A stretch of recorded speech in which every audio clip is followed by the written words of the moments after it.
bribery issue ni Martin Romualdez. Okay. Ang bribery issue po na ito ay ating nahalungkat sa kasong sa pagtutuos ng 26 Capital. Ang 26 Capital po ay isa po itong kumpanya sa Estados Unidos or United States. Okay? Ngayon, merong pagtutuos. Okay? Court case ang 26 Capital laban sa Tiger Resort Leisure and Entertainment Incorporated. Okay. Sa mga hindi po nakakaalam kung ano po ang Tiger Resort Leisure and Entertainment Incorporated, ang Tiger Resort Leisure and Entertainment Incorporated po ay under ng Universal Entertainment at sila po ang may-ari ng nagpapatakbo ng Okada, Manila. Okay, nagkakaintindihan po tayong lahat. Okay? Yung mga vlogger po sa YouTube na gustong i-reblog ang aking content ngayon, you are free to do so. Okay, you are free to do so. Okay, so i-share nyo lang po muna ito, yung mga kakadating pa lang. Nagkakaintindihan ba tayo? Okay, ulitin natin ha, para malinaw. Ang bribery issue ni House Speaker Martin Romualdez ay lumabas dahil sa kasong isinampa ng 26 Capital, isang kumpanya sa United States laban sa Tiger Resort Leisure and Entertainment Incorporated. Ang Tiger Resort Leisure and Entertainment Incorporated ay under ng Universal Entertainment na may-ari ng Okada, Manila. Okay. Following? Okay. Click share po yung mga kararating pa lang. Click share. Ngayon, okay, ito yung kaso, no? Isinampa ito ng 26 Capital. Ang 26 Capital ay isang American company. Isinampa niya to sa US. Ito ay isinampa niya sa Court of Chancery of the State of Delaware. Ang Delaware po ay isang state sa United States. Kakaintindihan ba tayo? Okay. Ngayon, get pen and paper. Okay? Lahat, kumuha na kayo ng papel at pen, pencil, whatever, or sa cellphone ninyo. Isulat ninyo ito. C.A.2023-0128-JTL.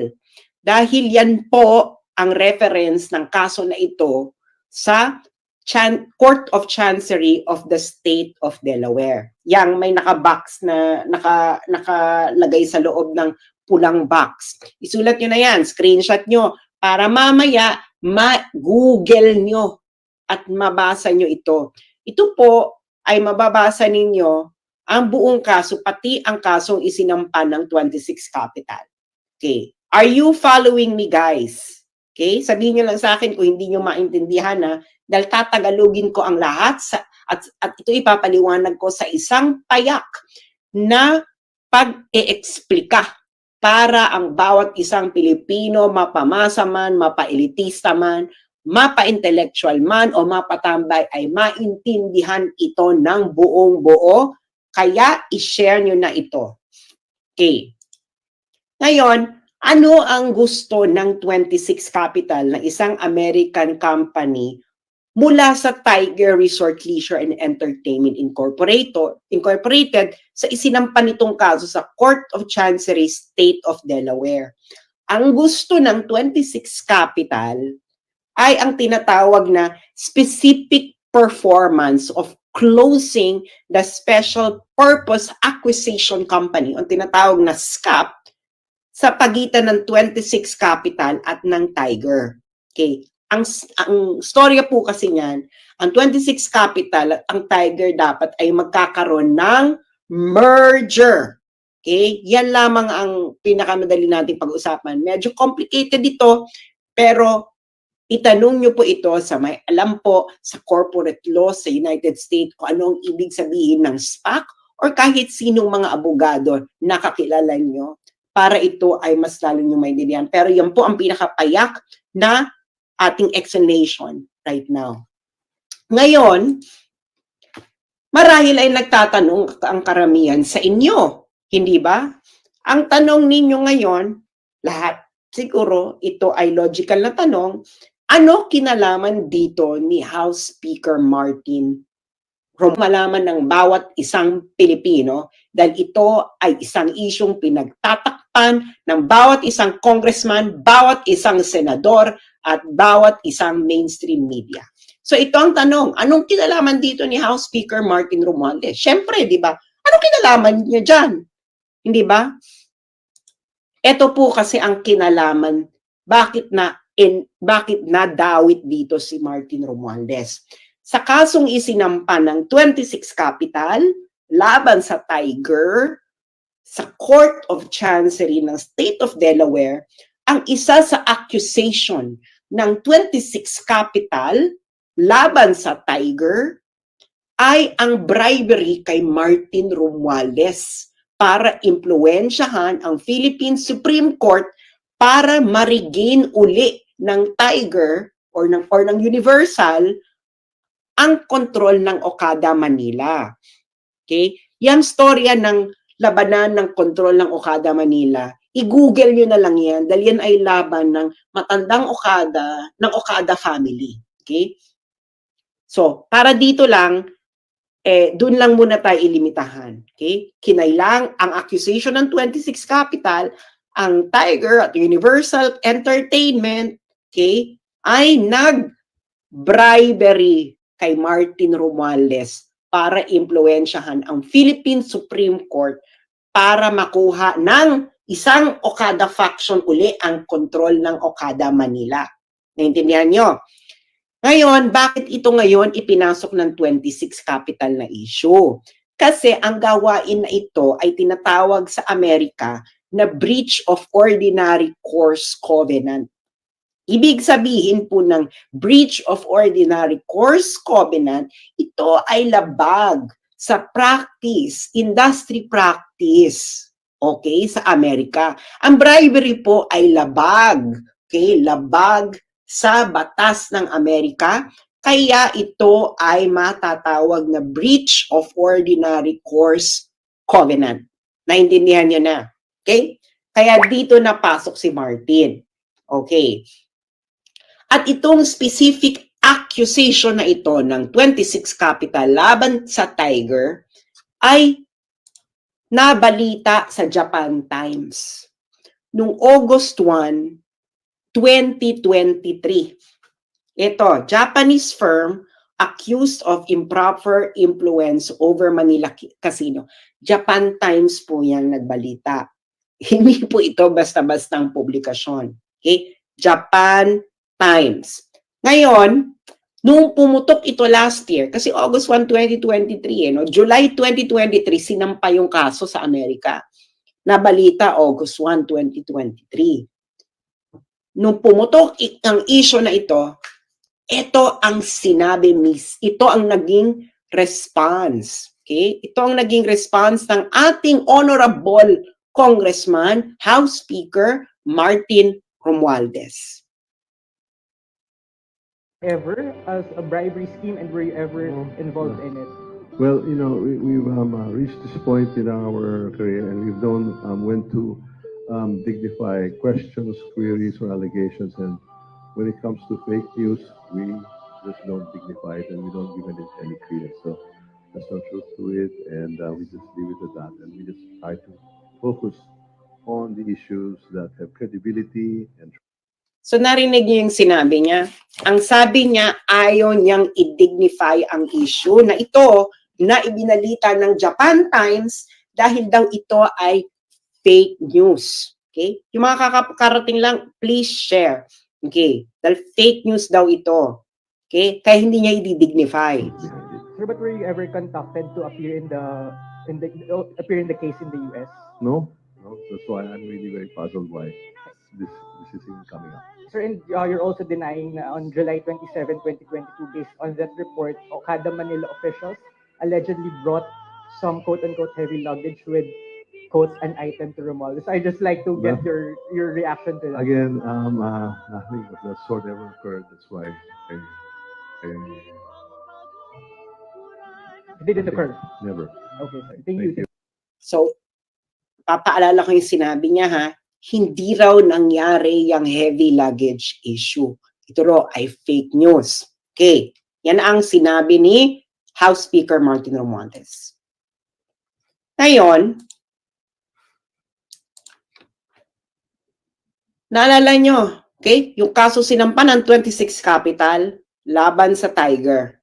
Okay, na-desisyonan ito nung September 7, 2023. Okay, September 7, 2023. Ang nag-decide nito, okay, ng kasong ito, okay, pati na yung issue ng ni-raise ng 26 Capital na nag-engage ng improper influence itong Tiger Resort sa Pilipinas sa pagbabribe kay Martin Romualdez, kasama ito sa naging desisyon kung may nangyari bang ganon. Ngayon, si James Travis Laster ang nagdesisyon nito. Siya ang Vice Chancellor of the Delaware Court of Chancery. Okay? Ngayon, get your pen and paper. Okay? Maybe ilalagay ko dito. I-screenshot nyo yan. Okay? I-screenshot nyo yan. Yang link dyan. Kasi yung link na yan, yan link mismo ng desisyon na nasa Delaware Court of Chancery mismo. Kaya kita mo, courts.delaware.gov. Okay? Isulat niyo yan, i-screenshot ninyo para mabasa ninyo. Kayo mismo ang makabasa. Hindi ito fake news. Totoo ito. Nasa web. It is a decision na sinulat ni James Travis Laster, Vice Chancellor of the Delaware Court of Chancery. Ito po ay korte sa Amerika. Okay? Korte po ito sa Amerika. Yan, screenshot nyo yan. Okay? Yung mga kakarating pa lang, please, please, please, click share. Pag-usapan nyo itong kayong magpapamilya. Okay. Now, let's now go to the decision. Okay? Okay. Ang pupuntahan natin dito is factual background. Okay. Okay. Dito sa factual background, sinabi dito na ang trial, ito ay umabot ng 5 days. Meron silang 13 fact witnesses, 4 expert witnesses, at meron ding 2,281 exhibits, kasama na ang deposition, transcript ng 29 na individuals. So nagkaroon ito ng proper trial para madetermina ang mga facts. Okay? Kita nyo ba yan? Kikita ninyo? Okay. 5 days of trial, 13 fact witnesses, 4 expert witnesses, 2,281 exhibit, kasama ang deposition, transcript, mula sa 29 individuals. Okay, hihimay-himayin natin ito ha. Kaya itong si Martin Romualdez, mali siya na sinasabi niyang fake news ito. Dahil ito ay factual background nung kaso na isinampa ng 26 Capital laban sa Tiger. Okay? At itong factual background na ito ay dinetermine ng isang huwes sa Amerika na si James Travis Laster na Vice Chancellor ng Delaware Court of Chancery. Okay. So, ang relevant dito kay Romualdez ay yung page 36. Page 36 nung desisyon ni Laster. At ang title nung part na yon ay yung The Dodgy Bargain. So, himayin natin to paragraph by paragraph. Okay.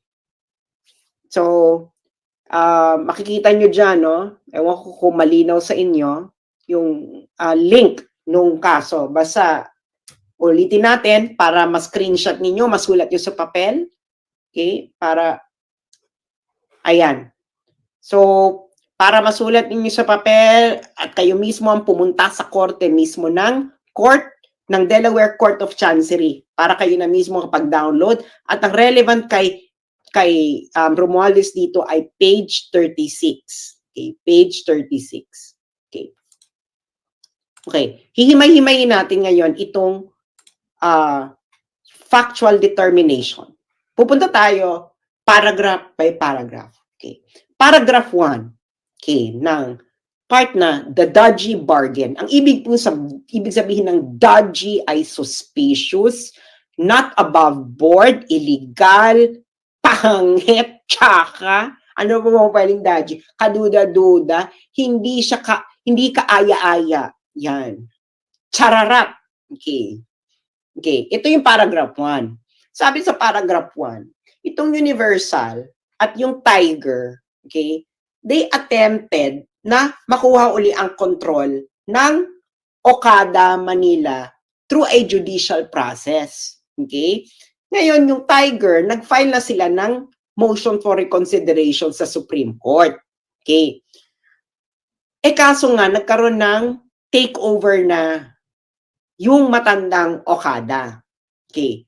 Ngayon, yung pagkatapos ng takeover, yung Tiger, nag-file sila ng supplement noong June 9, 2022 sa Philippine Supreme Court. Yung Philippine Supreme Court, deadma, hindi sila nag-respond doon sa isinampang motion ng Tiger. Ngayon, ito ay paragraphs 2 and 3. Ngayon, nung June 3, 2022, okay? Again, ito ay facts.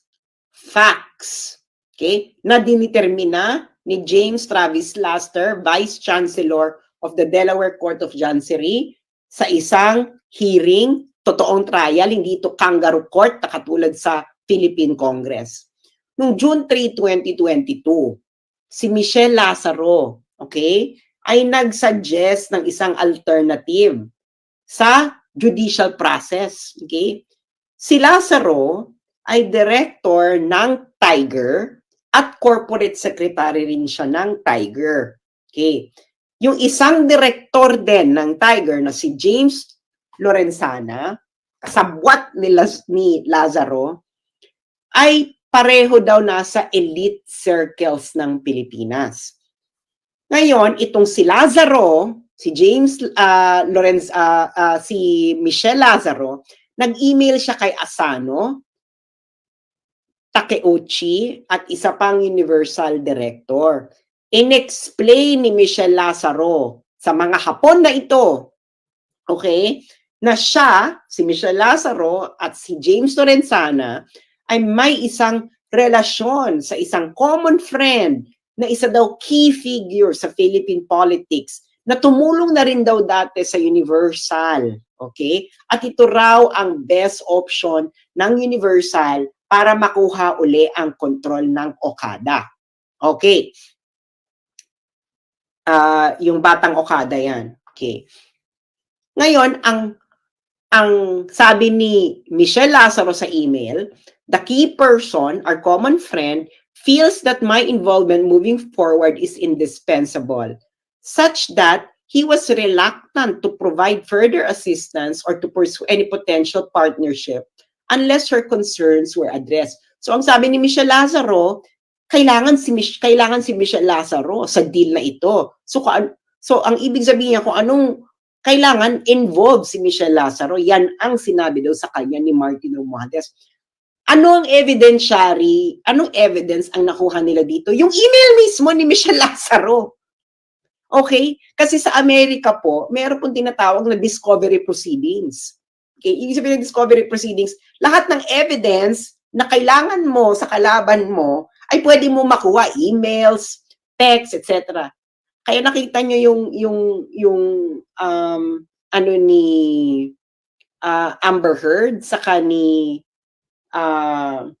Johnny Depp, may discovery proceedings yun. Kaya nga, di ba, ang daming evidences na alam nila pareho. Kasi yun, saka may nakita pa, di ba, may mga lumabas pa mga text messages si Johnny Depp, si Amber Heard, ayun ay nakuha through discovery proceedings. Okay. Ngayon, ang sabi ni Michelle Lazaro, ang common friend daw na yun, okay, ay si Martin Romualdez, Speaker of the House for the Philippines. Ito ang sinulat mismo ni James Travis, Vice Chancellor ng Delaware Court of Chancery. Ang common friend daw ay si Martin Romualdez, na Speaker of the House for the Philippines, nephew by blood ni Philippine First Lady Imelda Marcos, nephew by marriage ni former Philippine President Ferdinand Marcos, pinsan ni Philippine Senator Amy Marcos at pinsan din ni Ferdinand Bongbong Marcos. Okay, yung JX yan, evidence yan. Okay? Yan ang source ng evidence na nakita ni James Travis Laster. Kaya nga pag pumunta tayo sa Delaware at pinakuha natin ang buong kopya ng buong kaso, makikita natin lahat. Pero dito muna tayo mag-focus sa desisyon. Okay. Ngayon, sabi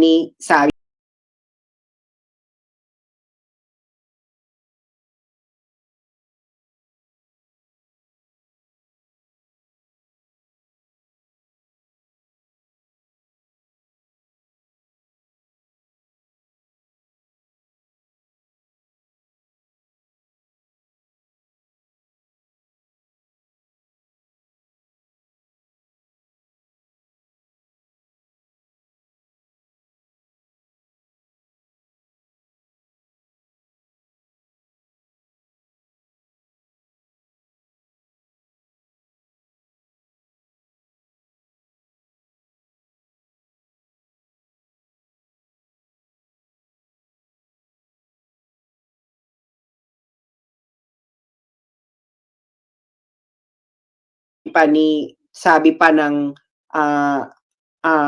ang nakalap na fact ng Vice Chancellor ng Delaware Court of Chancery para ma-confirm ni Lazaro ang kanyang connection. Itong si Lazaro, Michelle Lazaro, nag-text siya kay Takeuchi, yung Hapon, no, ng Universal, ng 2 pictures ni Lazaro kasama si Romualdez. Okay. Ngayon, sabi daw ni Lazaro sa text, yung pangatlong individual doon sa picture ay ang chair ng Philippine Gaming Commission. Sino yan? Si Altenco. Okay. Ngayon, sino to si Michelle Lazaro at James Lorenzana? At bakit nga ba ito malapit kay Martin Romualdez? Okay.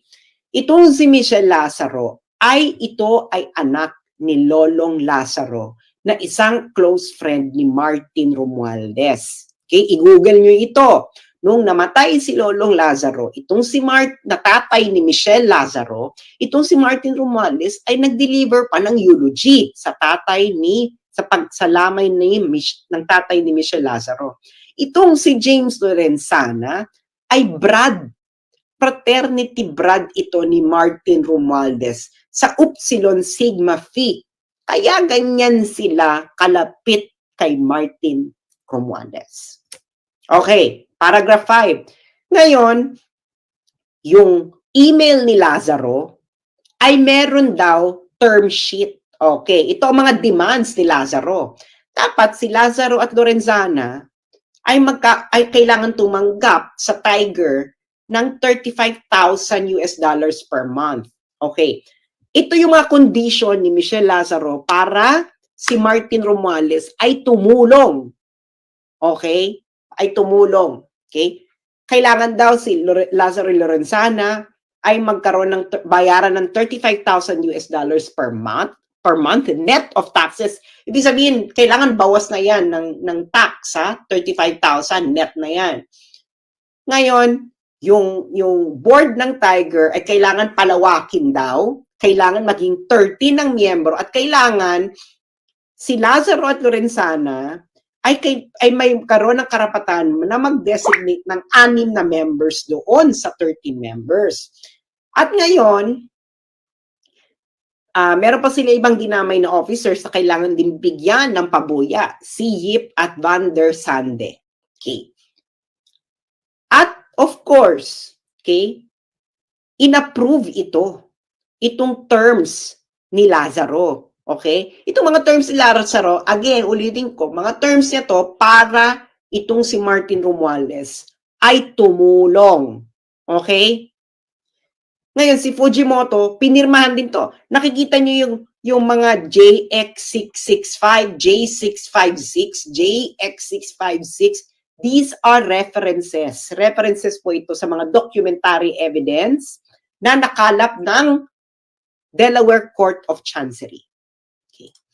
Ngayon, paragraph 6 and 7. Ang plano daw, okay, ang plano ay kasama sa plano ay dapat i-deliver kay Romualdez. Okay? Yan ang plano. So, besides doon sa mga demands ni Michelle Lazaro, kailangan din daw ay may ibigay kay Romualdez. So, ang nangyari, yung head ng Universal, okay, yung Universal, ito po ang parent company ng Tiger at ang Universal ang may-ari ng Okada. Okay. Ang Universal, nagkaroon ng business trip sa Pilipinas at may dala-dalang heavy luggage. At yung heavy luggage na yon ay merong item para kay number 2. Ang number 2, ito po ang tawag kay Martin Romualdez. Number 2 si Martin Romualdez daw sa Philippine politics. Hindi si Inday Sara na Vice President. Si Martin ang number 2. Okay. Ngayon, pag dumating na raw ang item sa Pilipinas, ito ay dadalhin ng Universal Executive kay Martin. Okay. Ngayon, yung Asano, sabi niya, na-keep na natin yung promise natin kay number 2. So now, turn na ngayon ni number 2 na i-fulfill ang kanyang promise. Okay. Intindihan nyo? Lahat ito ay may reference sa documentary evidences mula emails, text messages, etc. na nakalap ng Delaware Court of Chancery. Okay. Ngayon, itong next paragraph na ito ngayon ay pinabulaanan na hindi daw ito alam ng 26 Capital. Kasi remember, di ba, yung 26 Capital, dinimanda niya yung Tiger. Sabi ng 26 Capital, itong Tiger, nag-involve to ng bribery issue. Nag-bribe ito kay Martin. Ngayon, sabi ng 26 Capital, hindi niya alam. Ngayon, itong next paragraph na ito, ang sabi, imposible hindi alam ito ng 26 Capital. Kasi, nag-email pa si Lazaro, Michelle Lazaro. Okay? At yung nag-text pa sila doon sa may-ari ng 26 Capital na si Ader. At yung text, itong sinasabi, Universal Entertainment has enlisted significant political support from a very high level of the Philippine government with compensation of the arrangement, all tied to taking back control of this casino. Ano sa Tagalog to? Yung text doon sa may-ari ng 26 Capital, ang sabi, itong Universal Entertainment na may Okada ay kukuha ng suporta, significant political support, kukuha ng significant political support mula sa isang high-level Philippine government official para makuha uli ang Okada, ang kontrol ng Okada. Yung JX647 na yan ang documentary evidence. That's the text evidence na nakalap ng Delaware Court of Chancery sa mga cellphones nila, no? Okay. Ngayon, ato na nga, etong si Romualdez, okay, kasabwat siya, alam ito ng lahat, okay? Kaya nga, okay, noong July 27, 2022, yung executive ng Universal na si Sato Nobuki, nag-travel mula Japan papuntang Pilipinas. Okay. Ngayon, isa pang executive ng Universal, si Hajime Tokuda, ay nag-schedule ng meeting kay Romualdez nung susunod na araw, July 28, 2023. Yung JX730 na yan, documentary evidence yan. Okay, na nagtitrace na may talagang meeting na nangyari, may setup na meeting na nangyari. Kaya pag pumunta kayo ng Delaware Court of Chancery, kunin nyo ang buong kopya ng kaso documentary evidence, makikita nyo lahat kung ano yung JX730 na yan. Okay. Ang meeting daw ay nagtagal ng 90 minutes. Okay. At ito pa, si Romualdez, before siya pumunta ng meeting, nanggaling pa daw ito sa pag-i-inspect ng earthquake disaster area sa Luzon. Noong July, yung araw na yan, totoo, si Romualdez I think nasa Northern Luzon. May earthquake yan, di ba? I think he was maybe in Abra or Ilocos, somewhere in the north. Nandun siya, nag-i-inspect. So pagkatapos na mag-inspect, pumunta ngayon siya dito para i-meet niya itong mga Hapon para kunin niya ang kanyang heavy luggage. Okay. Ngayon, so, ginawa ng Universal Executives, may binigay silang letter kay Romualdez. Ang sabi ng mga Hapon kay Romualdez, it would be a huge problem if the ruling by the Supreme Court was prolonged any longer. Sabi nila, magkakaroon daw ng problema pag pinahaba, pag tumagal pa ang pag-issue ng ruling ng Supreme Court. At ang sabi ng mga Hapon kay Romualdez, okay, gusto daw nila ng favor para sa mas maagang resolusyon ng Supreme Court. Okay. So ano daw ginawa ni Romualdez? Okay? Then and there made ex parte calls and sent a text to several members of the Philippine Supreme Court, including its chairman. Sa Tagalog, kamiting ni Romualdez yung mga Hapon. Binigyan ng heavy luggage. Ito ang favor na gusto namin. Ang ginawa ni Martin Romualdez, tinawagan niya ang mga justices ng Supreme Court. Pati na raw ang chairman. So, sino ba ang Supreme Court Justice ng panahon na yan? July 2022. Magsalita ka dahil factual determination to ng korte sa Amerika. Ngayon, sabi ng Universal Executives, yung pressure daw na ginagawa ni number 2 must be working. Okay? Ngayon, ine-expect nila yung intervention ni Romualdez mag-i-end ng takeover nung matandang Okada. Okay? So, in-execute nila yung merger with 26 Capital, etc. Hindi na ito importante dahil hindi ito kasama si Martin sa issue ng merger.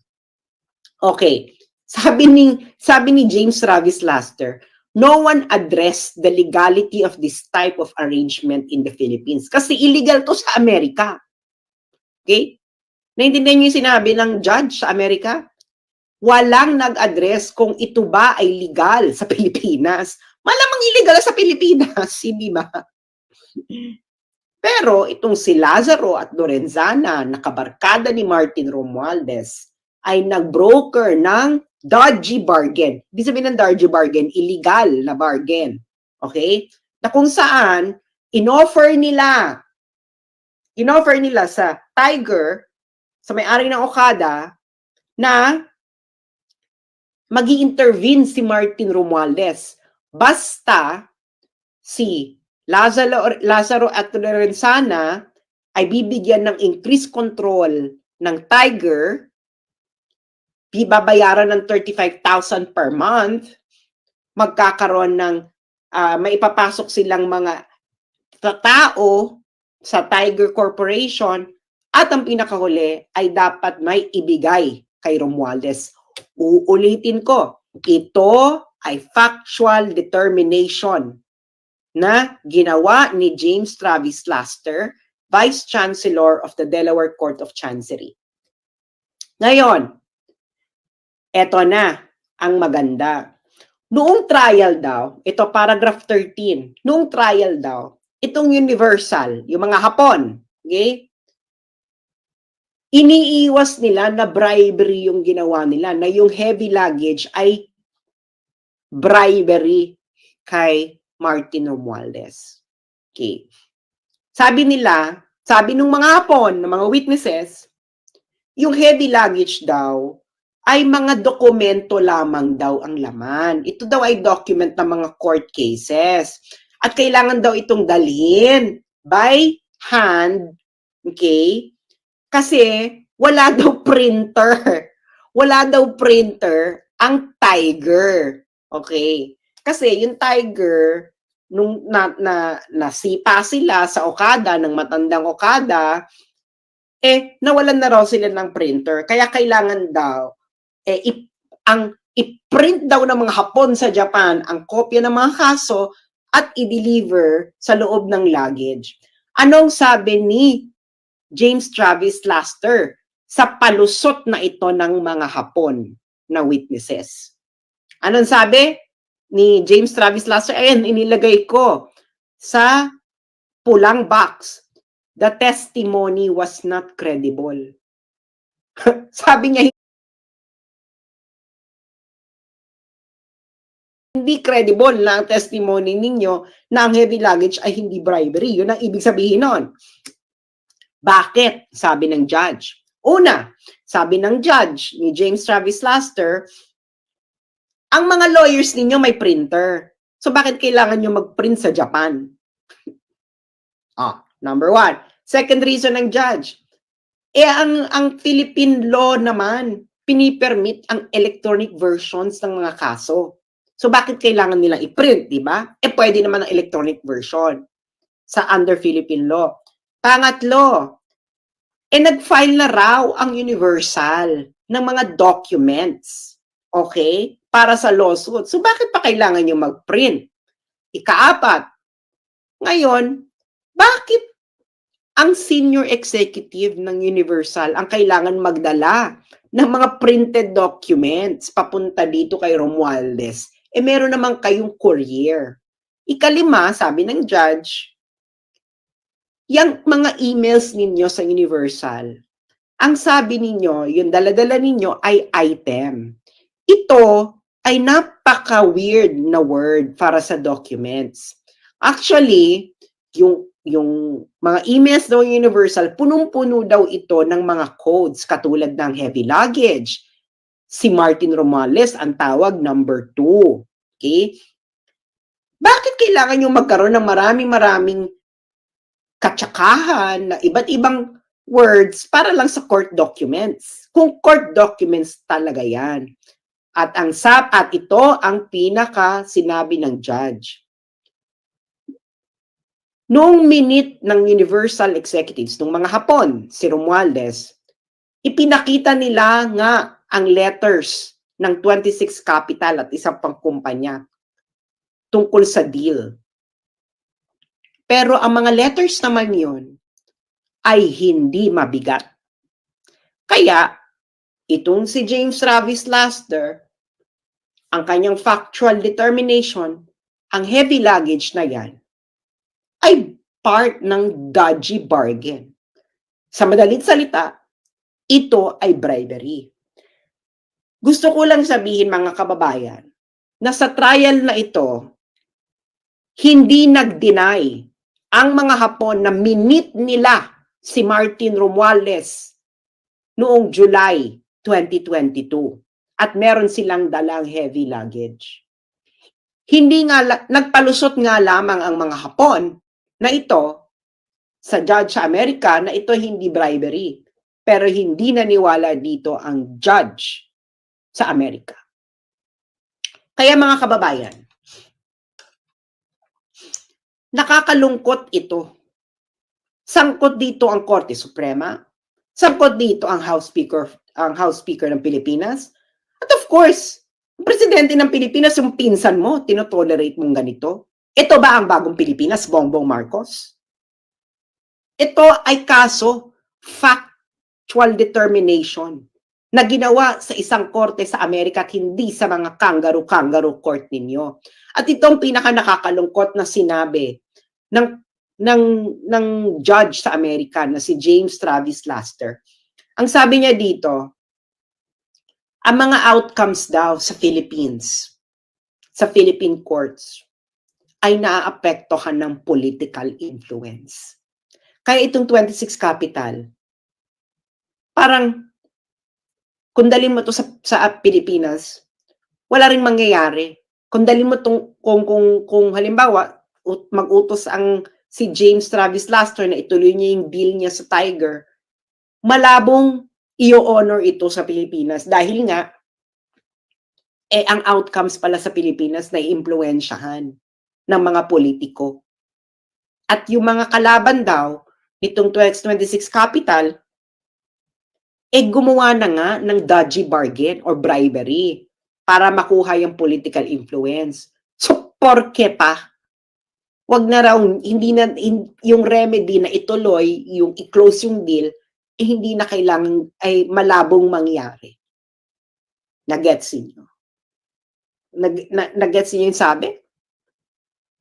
Ang outcomes ng sa Philippine legal courts ay naimpluwensyahan ng mga politiko. Supreme Court, hindi ba kayo nahihiya? Comment, ito ang observation mula sa factual determination ng isang judge sa Amerika. Hindi nyo pa ito ina-address.